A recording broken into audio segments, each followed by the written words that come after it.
여러분도 혹시 이런 경험 있으시죠? 길가에서 폐지를 줍는 할아버지를 보면 괜히 마음 한편이 무거워지는 그런 기분 말이에요. 오늘 들려드릴 이야기의 주인공 김유나도 그런 마음을 가진 18살 소녀였습니다. 유나는 매일 새벽 5시에 일어나 편의점 아르바이트를 하고 오후에는 식당에서 설거지를 하며 생계를 이어가고 있었어요.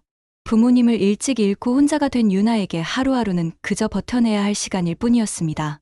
그런 유나의 일상 속에 박 할아버지가 있었어요. 박 할아버지는 매일 오후 3시쯤이면 어김없이 유나가 일하는 식당 앞을 지나가곤 했습니다. 구부정한 등에 낡은 손수레를 끌고 여기저기 흩어진 폐지와 캔을 주워 담는 모습이 참으로 애처로웠어요. 옷은 항상 같은 것을 입고 계셨고 신발은 너덜너덜해서 발가락이 보일 정도였습니다. 처음에는 그저 스쳐 지나가는 인연이었지만 유나는 점점 박 할아버지가 신경 쓰이기 시작했어요. 자신도 힘든 처지였지만 할아버지를 보면 더 마음이 아팠거든요. 그래서 유나는 작은 실천을 시작했습니다. 식당에서 나오는 음식물 쓰레기를 버릴 때 재활용 따로 모아두기 시작한 거예요. 박스도 접어서 정리해두고 캔들도 깨끗하게 씻어서 한쪽에 모아놨습니다. 박 할아버지가 지나갈 시간에 맞춰서 말이에요. 박 할아버지는 처음에는 당황스러워하셨어요. 이런 친절이 낯설었나 봅니다. 하지만 유나가 환하게 웃으며 인사를 건넬 때마다 할아버지의 표정도 조금씩 밝아지기 시작했어요. 어느 날은 비가 억수같이 내렸습니다. 유나는 식당 처마 밑에서 비를 피하고 있는 박 할아버지를 발견했어요. 손수레 위에 비닐을 덮었지만 할아버지 옷은 이미 흠뻑 젖어 있었습니다. 유나는 망설이지 않고 자신의 우산을 건넸어요. 할아버지께서 손사래를 치며 사양하셨지만 유나는 웃으면서 말했어요. 할아버지, 제가 여기 있을 때까지만 쓰시다가 그냥 놔두고 가세요. 내일 또 올 거니까 그때 가져가면 돼요. 그날부터 박 할아버지와 유나 사이에는 특별한 인연이 생겼습니다. 할아버지는 가끔 주머니에서 사탕 하나를 꺼내 유나에게 주시곤 했어요. 값싼 사탕이었지만 유나에게는 세상에서 가장 달콤한 선물이었습니다. 몇 달이 지나면서 박 할아버지의 몸은 점점 약해져 가는 것 같았어요. 걸음걸이도 예전보다 느려졌고 기침도 자주 하셨습니다. 유나는 걱정이 되어 병원에라도 가보시라고 권했지만 할아버지는 괜찮다며 웃어넘기시곤 했어요. 그런데 어느 날 박 할아버지가 보이지 않았습니다. 하루 이틀 지나도 나타나지 않자 유나는 불안해지기 시작했어요. 할아버지가 어디 사시는지도 모르고 연락처도 몰랐거든요. 유나는 동네 곳곳을 돌아다니며 할아버지를 찾았지만 허사였습니다. 일주일이 지났을 때 유나는 TV 뉴스를 통해 충격적인 소식을 접하게 됩니다. 박 할아버지의 부고 소식이었어요. 하지만 더 놀라운 것은 그 다음이었습니다. 뉴스에서는 박 할아버지를 대한민국 최고 기업 태산그룹의 박태산 회장이라고 소개하고 있었거든요. 유나는 눈을 의심했어요. 자신이 알던 그 초라한 할아버지가 재벌 회장이었다니요. 하지만 화면 속 영정사진 속 얼굴은 분명 자신이 알던 박 할아버지였습니다. 뉴스는 계속 이어졌어요.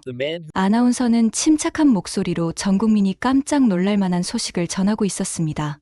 고인이 된 박태산 회장의 유언 영상이 오늘 오후 공개될 예정입니다. 태산그룹 측에서는 이번 유언 영상이 매우 특별한 내용을 담고 있다고 미리 예고했는데요. 유나는 가슴이 두근거렸어요. 왜인지 모르지만 불안한 예감이 들었거든요. 그리고 그 예감은 몇 시간 후 현실이 되었습니다. 오후 6시 모든 방송사가 동시에 박태산 회장의 유언 영상을 공개했어요.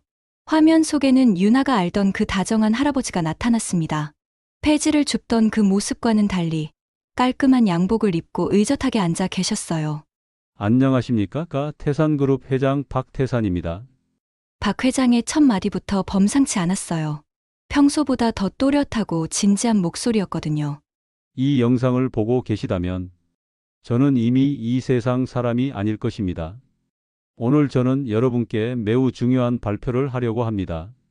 전국의 시청자들이 숨을 죽이고 지켜보는 가운데 박 회장은 놀라운 말을 꺼냈어요. 저의 전 재산과 태산그룹의 모든 경영권을 김유나라는 분에게 넘깁니다. 그 순간 유나는 그만 바닥에 주저앉고 말았어요. 자신의 귀를 의심했지만 박 회장은 계속해서 유나의 이름을 언급하고 있었습니다.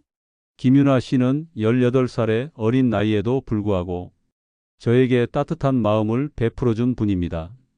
자신도 어려운 처지였음에도 불구하고 저 같은 늙은이를 따뜻하게 대해 주셨어요. 영상 속 박 회장의 목소리에는 진심이 담겨 있었어요. 여러분은 의아해하실 것입니다. 왜 하필 경험도 없는 어린 소녀에게 이런 큰 책임을 맡기느냐고 말이에요. 하지만 저는 확신합니다. 진정한 리더십은 학벌이나 경험에서 나오는 것이 아니라 따뜻한 마음과 올바른 가치관에서 나온다고 말이에요. 박 회장은 잠시 말을 멈추고 깊게 숨을 들이쉬었어요. 태산그룹은 지금까지 성장만을 추구하며 달려왔습니다. 하지만 그 과정에서 우리가 잃어버린 것들이 있어요. 사람에 대한 따뜻함, 사회에 대한 책임감, 그리고 진정한 가치를 추구하는 마음 말이에요. 화면 속 박 회장의 눈에는 눈물이 맺혀 있었어요. 김윤아 씨는 어린 나이에도 불구하고 이 모든 것을 갖고 계십니다. 저는 이분이야말로 태산그룹을 올바른 방향으로 이끌어갈 수 있는 분이라고 믿습니다. 영상이 끝나자 온 나라가 떠들썩해졌어요. 뉴스 속보가 연달아 터져 나왔고 인터넷은 이 소식으로 마비 상태가 되었어요. 태산그룹 주식은 폭락했고 정치권에서도 긴급회의가 열렸습니다. 유나는 아직도 믿어지지 않았어요.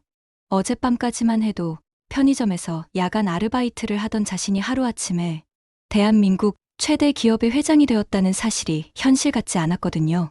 집 앞에는 어느새 수십 대의 취재진 차량이 몰려들었어요. 기자들은 유나의 인터뷰를 따내려고 밤늦게까지 기다리고 있었습니다. 유나는 뒷문으로 몰래 빠져나가 근처 찜질방에서 밤을 보내야 했어요. 다음 날 아침 태산그룹에서 파견된 변호사와 직원들이 유나를 찾아왔어요. 그들은 정중하지만 어색한 태도로 유나에게 상황을 설명해 주었습니다.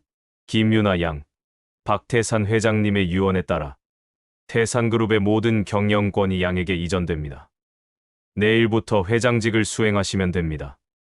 유나는 떨리는 목소리로 물었어요. 저는 아무것도 몰라요. 회사 경영 같은 건 해본 적도 없고요. 하지만 변호사는 단호하게 대답했어요. 회장님의 유언은 법적으로 완벽하게 효력을 갖습니다. 양께서 원하시든 원치 않으시든 이제 태산그룹의 운명은 양의 손에 달려 있습니다. 태산그룹 본사 건물은 여의도의 우뚝 솟은 50층짜리 초고층 빌딩이었어요. 유나는 건물 앞에 서서 목을 뒤로 젖혀 꼭대기를 바라봤습니다. 구름에 가려진 꼭대기가 마치 자신의 앞날처럼 보이지 않았어요. 정말 제가 여기에 들어가도 되는 건가요? 동행한 비서실장 정민호가 정중하게 답했어요. 회장님, 이곳이 앞으로 회장님의 일터입니다. 회장님이라는 호칭이 아직도 낯설었어요. 며칠 전까지만 해도 편의점에서 손님이라고 불리던 자신이 이제는 수만 명의 직원들 위에 서게 되었다는 사실이 현실 같지 않았거든요. 로비에 들어서자 웅성거리던 직원들의 목소리가 갑자기 조용해졌어요. 모든 시선이 유나에게 집중되었습니다. 어떤 사람들은 호기심 어린 눈으로, 어떤 사람들은 의아한 표정으로, 또 어떤 사람들은 노골적으로 불쾌한 얼굴로 유나를 바라보고 있었어요. 엘리베이터가 50층에 도착하자 화려한 회장실이 나타났어요. 커다란 책상과 고급스러운 소파, 그리고 서울 시내가 한눈에 내려다 보이는 통창이 있었습니다. 하지만 유나에게는 모든 것이 부담스러웠어요. 회장님, 오전 10시에 임원회의가 예정되어 있습니다. 정민호의 안내에 따라 유나는 대회의실로 향했어요. 길다란 테이블 양쪽으로 중년 남성들이 앉아 있었습니다. 그들은 모두 날카로운 눈빛으로 유나를 바라보고 있었어요. 특히 맨 앞자리에 앉은 최석진 부회장의 시선이 가장 차갑게 느껴졌어요. 최 부회장은 50대 중반의 남성으로 박태산 회장의 오른팔 역할을 해온 인물이었습니다. 그는 당연히 자신이 차기 회장이 될 것이라고 생각했는데 갑작스럽게 나타난 어린 소녀에게 그 자리를 빼앗긴 셈이었어요. 안녕하세요. 김유나입니다. 유나가 어색하게 인사를 하자 회의실 안에 어색한 침묵이 흘렀어요. 그때 최 부회장이 차갑게 말했어요. 회장님께서는 회사 경영에 대해 어떤 경험이나 지식을 갖고 계신지 궁금하네요. 유나는 솔직하게 대답했어요. 저는 아직 아무것도 모릅니다. 하지만 열심히 배우겠습니다. 그러자 다른 이사들 사이에서 킥킥거리는 웃음소리가 들렸어요. 최 부회장은 비꼬는 듯한 미소를 지으며 말했어요. 그렇다면 당분간은 저희가 회사를 운영하는 것이 좋겠네요. 회장님께서는 천천히 배워가시면 됩니다. 유나는 자신이 완전히 무시당하고 있다는 것을 깨달았어요. 이사들의 표정에서 자신을 향한 무시와 비웃음이 역력히 드러나 있었거든요. 회의가 진행되는 동안 유나는 한마디도 할 수 없었어요. 복잡한 경영 용어와 숫자들이 쏟아져 나왔지만 무슨 말인지 하나도 이해할 수 없었습니다. 이사들은 유나가 있는 것처럼 없는 것처럼 대하며 자신들끼리만 대화를 나누었어요. 회의가 끝나자 최 부회장이 유나에게 다가왔어요. 회장님, 앞으로 회사 일은 저희가 알아서 처리하겠습니다. 회장님께서는 그저 서류에 도장만 찍어주시면 됩니다. 유나는 뭔가 잘못되었다는 느낌이 들었지만 무엇이 잘못된 건지 정확히 알 수 없었어요. 다만 자신이 철저히 배제되고 있다는 것만은 분명했습니다. 점심시간이 되자 유나는 직원 식당에 가보기로 했어요. 하지만 유나가 나타나자 식당 안이 순식간에 조용해졌습니다. 직원들은 수근거리며 유나를 힐끗힐끗 바라볼 뿐 아무도 다가오지 않았어요. 유나는 혼자 구석진 자리에 앉아 밥을 먹었어요. 주변에서 들리는 직원들의 대화가 귀에 들어왔습니다. 정말 저 아가씨가 회장이래. 경험도 없는 애가 어떻게 회사를 경영한다는 거야? 우리 회사 망하는 거 아니야? 유나는 숟가락을 들고 있던 손이 떨렸어요. 자신을 향한 시선들이 모두 의심과 불신으로 가득했거든요. 어떤 사람들은 동정하는 듯한 눈빛이었지만 그것마저 유나에게는 상처가 되었어요. 오후에도 연이은 회의들이 있었지만 상황은 마찬가지였어요. 유나는 그저 앉아서 듣기만 할 뿐 아무런 발언권도 없었습니다. 이사들은 유나를 투명인간 취급하며 자신들끼리만 중요한 결정들을 내려갔어요. 하루 종일 이런 대우를 받은 유나는 지쳐 있었어요. 회장실로 돌아와 의자에 앉자 눈물이 핑 돌았습니다. 자신이 이런 자리에 앉을 자격이 있는지 의문이 들었어요. 그때 박태산 회장의 유언 영상이 떠올랐어요. 할아버지는 분명 자신에게 특별한 기대를 하고 계셨을 거예요. 하지만 현실은 너무나 가혹했습니다. 유나는 과연 이 험난한 길을 걸어갈 수 있을까요? 일주일이 지났지만 상황은 전혀 나아지지 않았어요. 유나는 여전히 회의에서 들러리 역할만 하고 있었고 이사들의 무시는 더욱 노골적이 되어갔습니다. 그런 어느 날 오전 최 부회장이 유나를 찾아왔어요. 평소보다 더 차가운 표정으로 말이에요. 회장님, 좋은 소식이 있습니다. 회장님께서 직접 경영을 배우실 수 있는 기회를 마련했어요. 유나는 의아했어요. 최 부회장이 자신을 위해 뭔가를 해줄 리 없다는 걸 알고 있었거든요. 태성건설 말입니다. 우리 계열사 중 하나인데 요즘 좀 어려움을 겪고 있어요. 회장님께서 직접 가서 경영해보시면 어떨까요? 태성건설은 태산그룹의 자회사 중에서도 가장 부실한 곳으로 유명했어요.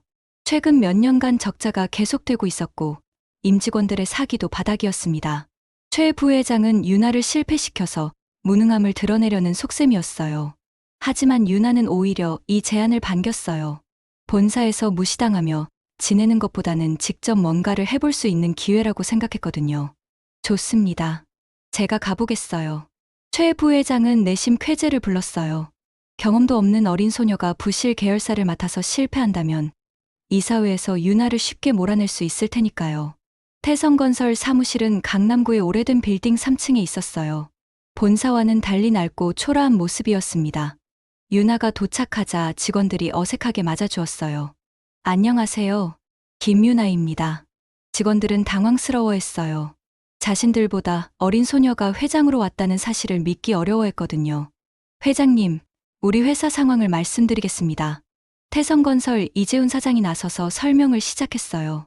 지금 진행 중인 공사가 12건 있는데 그중 9건이 적자입니다. 자금 사정도 매우 어려워서 다음 달 직원 월급도 걱정인 상황이에요. 유나는 자료를 꼼꼼히 살펴봤어요. 숫자들이 복잡했지만 편의점과 식당에서 일하면서 익힌 계산 실력으로 어느 정도 이해할 수 있었습니다. 현장을 한번 둘러보고 싶어요. 유나는 직접 공사 현장들을 돌아다니기 시작했어요. 땀을 흘리며 일하는 노동자들과 대화도 나누고 공사 진행 상황도 직접 확인했습니다. 그러면서 유나는 문제의 핵심을 발견하기 시작했어요. 현장 노동자였던 경험이 큰 도움이 되었거든요.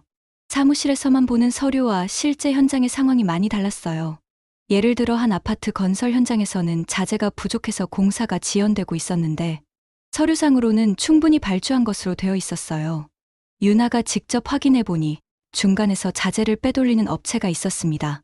또 다른 현장에서는 불필요한 하청업체가 너무 많이 껴있어서 비용이 과다하게 들어가고 있었어요. 각 업체마다 마진을 챙기다 보니 실제 공사비의 2배 가까운 돈이 들어가고 있었던 거예요. 유나는 이런 문제들을 하나씩 해결해 나가기 시작했어요. 부정한 업체들과는 계약을 해지하고 신뢰할 만한 업체들과 직접 거래를 했습니다. 또한 현장 노동자들의 의견을 적극적으로 듣고 그들의 작업 환경을 개선해 주었어요. 처음에는 반신반의하던 직원들도 점점 유나를 믿기 시작했어요. 유나가 진심으로 회사를 살리려고 노력한다는 것을 알 수 있었거든요. 한 달이 지났을 때 놀라운 일이 일어났어요. 그동안 적자였던 공사들이 하나둘씩 흑자로 전환되기 시작한 거예요. 비용 절감과 효율성 향상으로 수익성이 크게 개선된 것입니다. 직원들은 믿을 수 없어 했어요. 몇 년간 적자에 시달리던 회사가 이렇게 빠른 시간 안에 회복될 줄은 꿈에도 생각하지 못했거든요. 소식은 곧 본사에도 전해졌어요. 최 부회장은 크게 당황했습니다. 유나가 실패하기를 바랐는데 오히려 기적 같은 성과를 내고 있었거든요. 하지만 최 부회장은 포기하지 않았어요. 더 큰 함정을 준비하기 시작했습니다. 이번에는 반드시 유나를 무너뜨리고 말겠다고 다짐했어요. 태성건설에서의 성공으로 유나는 조금씩 자신감을 되찾고 있었어요. 하지만 본사로 돌아온 유나를 기다리고 있던 것은 여전히 차가운 시선들이었습니다. 특히 최 부회장의 태도는 더욱 냉랭해졌어요. 유나의 성공이 마음에 들지 않았던 거죠. 그런 어느 날 유나는 박태산 회장의 개인 서재를 정리하게 되었어요. 정민호 비서실장이 안내해 주었습니다. 회장님께서 생전에 자주 이용하시던 공간입니다. 이제 새 회장님의 공간이니 정리가 필요할 것 같아서요.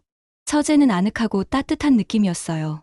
벽면을 가득 채운 책들과 곳곳에 놓인 작은 장식품들이 박태산 회장의 인품을 보여주는 것 같았습니다.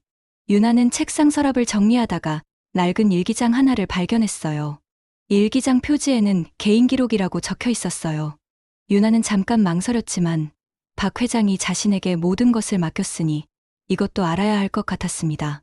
첫 페이지를 펼쳐보니 20년 전의 날짜가 적혀 있었어요. 오늘 최석진을 부회장으로 승진시켰다. 그의 능력은 인정하지만 가끔 그의 눈빛에서 차가운 야망이 느껴진다. 그래도 회사를 위해서라면 감수해야 할 부분이겠지. 유나는 계속해서 일기를 읽어 내려갔어요. 시간이 지날수록 박 회장의 고민이 깊어져 가는 것이 느껴졌습니다.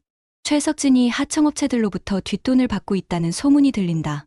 아직 확실하지 않아서 직접 추궁하기는 어렵지만 불안한 마음을 지울 수 없다. 며칠 뒤의 기록에는 더 구체적인 내용이 나와 있었어요. 오늘 회계팀 김 과장이 이상한 자료를 가져왔다. 몇몇 계열사에서 거액의 돈이 빠져나가고 있는데 그 돈의 행방을 알 수 없다고 한다. 최석진과 관련이 있는 것 같지만 증거가 부족하다. 유나의 손이 떨렸어요. 박 회장이 최 부회장의 비리를 의심하고 있었던 거예요. 일기는 계속 이어졌습니다. 최석진의 비리가 확실해졌다. 그는 지난 5년간 수백억 원을 빼돌렸다. 하지만 그의 세력이 너무 커서 함부로 건드릴 수 없는 상황이다. 이사회 절반이 그의 편이고 언론에도 그의 사람들이 있다. 박 회장의 고뇌가 고스란히 드러나는 대목이었어요. 내가 직접 최석진을 고발하면 회사 전체가 흔들릴 것이다. 수만 명의 직원들과 그 가족들의 생계가 걸린 문제다. 그렇다고 이대로 두고 볼 수도 없고. 그리고 몇 달 후의 기록에서 유나는 충격적인 내용을 발견했어요. 최석진이 나를 제거하려고 한다는 정보를 입수했다. 의료진을 매수해서 내 치료를 방해하고 있다는 것이다. 이제 시간이 얼마 남지 않았다. 유나는 숨이 막혔어요. 박 회장이 최 부회장에게 살해당했을 가능성까지 있었던 거예요. 마지막 기록은 유나에 관한 내용이었습니다. 오늘 김유나라는 소녀를 만났다. 자신도 어려운 처지인데 나 같은 늙은이에게 따뜻하게 대해주었다. 그 아이의 눈빛에서 순수함과 정의감을 보았다. 혹시 이 아이가 내가 찾던 사람일까? 그리고 며칠 후 결정했다. 김유나에게 모든 것을 맡기겠다. 그 아이라면 최석진의 악행을 막고 회사를 올바른 길로 이끌 수 있을 것이다. 다만 그 아이가 너무 어려서 걱정이다. 과연 이 험난한 싸움을 견뎌낼 수 있을까? 유나의 눈에 눈물이 맺혔어요. 박 회장이 얼마나 고민하고 결정했는지 알 수 있었거든요. 그런데 일기장 뒷부분에 이상한 내용이 있었어요. 만약을 위해 최석진의 비리 증거들을 모아두었다. 녹음 파일과 계좌 내역, 그리고 공모자들의 명단까지 모든 것을 안전한 곳에 숨겨두었다. 유나는 가슴이 뛰었어요. 최 부회장을 무너뜨릴 수 있는 결정적 증거가 어딘가에 숨겨져 있다는 뜻이었거든요. 하지만 어디에 숨겨져 있는지는 나와 있지 않았어요. 유나는 서재 곳곳을 뒤져봤지만 아무것도 찾을 수 없었습니다. 그때 문득 일기장의 마지막 페이지가 뜯겨져 나간 것을 발견했어요. 누군가가 의도적으로 제거한 것 같았습니다. 아마도 그 페이지에 결정적인 단서가 적혀 있었을 거예요. 유나는 이제 확신했어요. 박 회장이 자신에게 회사를 맡긴 이유가 단순히 친절해서가 아니었다는 것을. 최 부회장의 악행을 막고 회사를 구해달라는 간절한 부탁이었던 거예요. 하지만 문제는 증거였어요. 일기장만으로는 최 부회장을 어쩔 수 없었습니다. 더 확실한 증거가 필요했어요. 유나가 일기를 발견한 지 이틀 후, 최 부회장이 회장실로 찾아왔어요. 평소보다 더 음침한 표정이었습니다. 회장님, 심각한 문제가 발생했습니다. 최 부회장의 목소리에는 가짜 걱정이 묻어 있었어요. 회계팀에서 이상한 점을 발견했다고 보고가 올라왔습니다. 회장님 명의로 회사 자금이 빠져나간 흔적이 있다고 합니다. 유나는 깜짝 놀랐어요. 그게 무슨 말씀이세요? 저는 그런 적이 없는데요. 최 부회장은 서류 뭉치를 책상에 놓으며 말했어요. 증거가 여기 다 있습니다. 회장님의 도장이 찍힌 출금 전표들이에요. 총 50억 원이 빠져나갔습니다. 유나가 서류를 보니 정말로 자신의 도장이 찍혀 있었어요. 하지만 유나는 그런 서류에 도장을 찍은 기억이 전혀 없었습니다.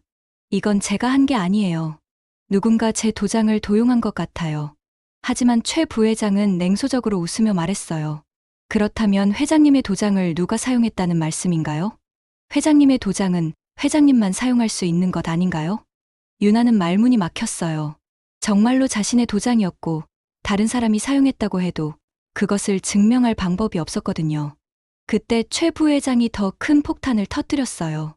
더 심각한 것은 그 돈이 회장님의 개인 계좌로 들어갔다는 것입니다. 유나는 완전히 당황했어요. 제 계좌예요? 그럴 리 없어요. 제가 확인해 본 적이 없는데요. 최 부회장이 건넨 통장 사본을 보니 정말로 50억 원이 입금되어 있었어요. 하지만 유나는 그런 계좌를 만든 기억이 전혀 없었습니다. 이것은 명백한 횡령입니다. 이사회에서 긴급회의를 열어야겠어요. 다음 날 태산그룹 이사회에서 긴급회의가 소집되었어요. 유나에 대한 해임안을 논의하기 위해서였습니다. 회의실에는 15명의 이사들이 모여 있었어요. 그들 대부분은 최 부회장의 편이었고 처음부터 유나에게 적대적이었습니다. 최 부회장이 일어나 발언했어요. 여러분, 우리 회사에 심각한 사태가 발생했습니다. 김유나 회장이 회사 자금 50억 원을 횡령했다는 증거가 발견되었습니다. 이사들 사이에서 웅성거리는 소리가 들렸어요. 최 부회장은 계속해서 증거들을 제시했습니다. 여기 회장님의 도장이 찍힌 출금 전표가 있고 그 돈이 회장님의 개인 계좌로 들어간 증거도 있습니다. 한 이사가 물었어요. 김 회장, 이에 대해 어떻게 설명하시겠습니까? 유나는 떨리는 목소리로 답했어요. 저는 그런 적이 없습니다. 누군가 제 이름을 도용한 것 같아요. 하지만 이사들의 표정은 싸늘했어요. 증거가 너무나 명확했기 때문이죠. 최 부회장이 결정타를 날렸어요. 더 심각한 것은 김 회장이 이런 행위를 저지르면서도 아무런 죄책감을 느끼지 않는다는 것입니다. 이는 도덕적으로도 문제가 있다고 봅니다. 그때 한 이사가 일어나 말했어요. 김 회장의 해임안을 상정하겠습니다. 다른 이사들도 하나둘씩 동의를 표했어요. 분위기는 완전히 유나에게 불리했습니다. 유나는 절망감에 빠졌어요. 이 모든 것이 최 부회장이 꾸민 함정이라는 것을 알고 있었지만 그것을 증명할 방법이 없었거든요. 한편 언론에도 이 소식이 흘러나갔어요. 각 방송사와 신문들은 10대 회장의 횡령 스캔들이라는 제목으로 연일 보도했습니다. 경험 없는 소녀에게 회사를 맡긴 결과가 이것이다. 태산그룹, 사상 최악의 위기. 여론도 완전히 유나에게 등을 돌렸어요. 인터넷에는 유나를 비난하는 댓글들이 쏟아져 나왔습니다. 유나는 집에 돌아와 혼자 앉아 있었어요. 모든 것이 끝난 것 같았습니다. 내일 열리는 주주총회에서 해임안이 통과되면 모든 게 끝이에요. 그때 문득 박 회장의 일기가 떠올랐어요. 일기장의 마지막 페이지가 뜯겨져 나간 것 말이에요. 혹시 그 페이지에 중요한 단서가 있는 건 아닐까요? 유나는 다시 한번 서재로 향했어요. 이번에는 더 꼼꼼히 살펴봐야겠다고 생각했습니다. 주주총회가 열리는 날 아침이었어요. 유나는 거의 밤새 박 회장의 서재를 뒤져봤지만 아무것도 찾을 수 없었습니다. 절망감에 빠진 채 마지막으로 일기장을 다시 펼쳐봤어요. 뜯겨진 마지막 페이지의 가장자리를 자세히 보니 뭔가 작은 글씨가 보였어요. 돋보기로 확대해서 보니 책상 서랍 바닥이라고 쓰여 있었습니다. 유나는 급하게 책상 서랍을 완전히 빼냈어요. 서랍 바닥을 살펴보니 작은 종이 조각이 테이프로 붙어 있었습니다. 종이를 떼어내자 숫자들이 적혀 있었어요. 서재 금고 비밀번호 2643. 유나는 서재를 다시 한번 꼼꼼히 살펴봤어요. 책장 뒤쪽에 숨겨진 작은 금고를 발견했습니다. 2643을 입력하자 금고가 열렸어요. 안에는 USB 하나와 두꺼운 서류 뭉치가 들어 있었습니다. 서류를 펼쳐보니 최 부회장의 비리에 대한 모든 증거들이 정리되어 있었어요. 계좌 내역, 뒷돈을 주고받은 계약서들, 그리고 공모자들의 명단까지. USB를 노트북에 꽂아보니 더욱 충격적인 내용이 들어 있었어요. 최 부회장이 다른 임원들과 나눈 대화의 녹음 파일들이었습니다. 그 중에서도 가장 충격적인 것은 최근의 녹음 파일이었어요. 최 부회장이 다른 임원과 유나를 함정에 빠뜨리는 계획을 의논하는 내용이었습니다. 김유나의 도장을 복제해서 가짜 서류를 만들었나? 네, 완벽합니다. 그리고 그 계좌도 김유나 몰래 만들어놨습니다. 좋아. 이번에는 확실히 끝장내자. 유나는 손이 떨렸어요. 자신이 당한 모든 일들이 최 부회장의 치밀한 계획이었던 거예요. 시계를 보니 주주총회까지 1시간밖에 남지 않았어요. 유나는 급히 USB와 서류들을 챙겨서 회사로 향했습니다. 주주총회장은 이미 사람들로 가득했어요. 기자들과 주주들, 그리고 이사들이 모여 있었습니다. 유나가 나타나자 모든 시선이 집중되었어요. 최 부회장이 일어나서 발언했어요. 주주 여러분, 오늘 우리는 중대한 결정을 내려야 합니다. 김유나 회장의 횡령 사건으로 인해 우리 회사의 신뢰가 크게 손상되었습니다. 주주들 사이에서 웅성거리는 소리가 들렸어요. 최 부회장은 계속해서 유나를 매도했습니다. 경험도 없는 어린 소녀에게 회사를 맡긴 결과가 이것입니다. 더 이상 이런 상황을 방치할 수는 없습니다. 해임안에 대한 투표가 시작되려는 순간 유나가 일어났어요. 잠깐만요. 제가 할 말이 있습니다. 유나는 떨리는 손으로 USB를 노트북에 꽂았어요. 저는 횡령을 하지 않았습니다. 그리고 그것을 증명할 수 있어요. 최 부회장의 얼굴이 굳어졌어요. 불안한 예감이 들었거든요. 유나가 재생 버튼을 누르자 회장실 스피커로 녹음 파일이 흘러나왔어요. 김유나의 도장을 복제해서 가짜 서류를 만들었나? 네, 완벽합니다. 그리고 그 계좌도 김유나 몰래 만들어놨습니다. 회의실이 순식간에 조용해졌어요. 모든 사람들이 숨을 죽이고 녹음 파일을 듣고 있었습니다. 좋아. 이번에는 확실히 끝장내자. 최 부회장의 목소리가 또렷하게 들렸어요. 최 부회장은 창백한 얼굴로 자리에서 일어났습니다. 이것은 조작된 것입니다. 하지만 유나는 차분하게 말했어요. 조작이 아닙니다. 이것은 박태산 회장님께서 남겨주신 증거예요. 유나는 서류들도 공개했어요. 최 부회장이 지난 5년간 수백억 원을 빼돌린 모든 증거들이었습니다. 주주들과 기자들은 충격에 빠졌어요. 진짜 범인은 유나가 아니라 최 부회장이었던 거예요. 검찰에 신고가 접수되었고 최 부회장과 그의 공모자들은 곧바로 수사를 받게 되었어요. 유나는 마침내 자신의 결백을 증명했습니다. 그리고 박 회장이 왜 자신에게 회사를 맡겼는지도 이해하게 되었어요. 최 부회장과 그의 측근들이 구속된 후 태산그룹에는 새로운 바람이 불기 시작했어요. 유나는 비로소 진정한 회장으로서 일할 수 있게 되었습니다. 가장 먼저 유나가 한 일은 직원들과의 만남이었어요. 본사 대회의실에 모든 임직원들이 모였습니다. 안녕하세요. 이제 정말로 여러분과 함께 일하게 된 김유나입니다.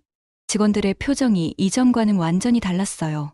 의심과 불신 대신 호기심과 기대감이 느껴졌습니다. 저는 여러분보다 나이도 어리고 경험도 부족합니다. 하지만 박태산 회장님께서 저에게 맡겨주신 책임을 다하기 위해 최선을 다하겠습니다. 유나는 진심을 담아 말했어요. 앞으로 우리 회사는 단순히 돈을 버는 것이 목표가 아닙니다. 사회에 도움이 되고 직원 여러분이 자부심을 느낄 수 있는 회사를 만들어 가겠습니다. 몇 개월 후 태산그룹은 놀라운 변화를 보여주기 시작했어요. 유나는 태성건설에서 경험했던 현장 중심의 경영을 전체 계열사에 적용했습니다. 불필요한 중간 업체들을 정리하고 투명한 거래를 통해 비용을 절감했어요. 또한 직원들의 복지를 대폭 개선하고 고객 서비스의 질을 높였습니다. 그 결과 태산그룹의 수익성은 크게 개선되었어요. 주식 가격도 최고치를 경신했고 언론과 여론도 호전되었습니다. 하지만 윤아의 가장 큰 프로젝트는 따로 있었어요. 바로 박태산 재단의 설립이었습니다. 박태산 회장님께서 평생에 걸쳐 이루신 부를 사회에 환원하겠습니다. 윤아는 박 회장의 전 재산 3조 원을 출연하여 재단을 설립했어요. 재단은 교육, 의료, 사회복지 분야에서 도움이 필요한 사람들을 지원하는 일을 하게 되었습니다. 특히 윤아 자신과 같은 소년, 소녀가장들을 위한 지원 프로그램을 만들었어요. 학비 지원은 물론이고 진로 상담과 취업 연계까지 종합적인 도움을 제공했습니다. 첫 번째 장학금 수여식 날, 윤아는 감회가 새로웠어요. 자신과 같은 처지의 아이들이 꿈을 포기하지 않고 공부할 수 있게 된 것이 무엇보다 뿌듯했거든요. 그날 저녁, 윤아는 박태산 회장의 서재에 혼자 앉아 있었어요. 책상 위에는 박 회장의 사진이 놓여 있었습니다. 할아버지, 저 잘하고 있죠? 윤아는 사진 속 박 회장에게 말을 걸었어요. 처음에는 정말 어려웠어요. 모든 사람들이 저를 의심하고 제가 뭘 해야 할지도 몰랐거든요. 하지만 할아버지께서 남겨주신 것들 덕분에 여기까지 올 수 있었어요. 윤아의 눈에 눈물이 맺혔어요. 할아버지께서 저에게 준 건 단순히 재산이나 회사가 아니었네요. 꿈과 희망, 그리고 사람을 향한 따뜻한 마음이었어요. 그때 정민호 비서실장이 들어왔어요.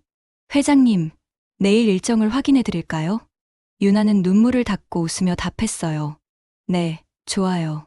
내일도 할 일이 많겠네요. 1년이 지난 지금, 윤아는 완전히 달라져 있었어요. 더 이상 어리고 경험 없는 소녀가 아니라 수만 명의 직원과 그 가족들의 삶을 책임지는 진정한 리더가 되어 있었습니다. 하지만 윤아는 자신의 뿌리를 잊지 않았어요.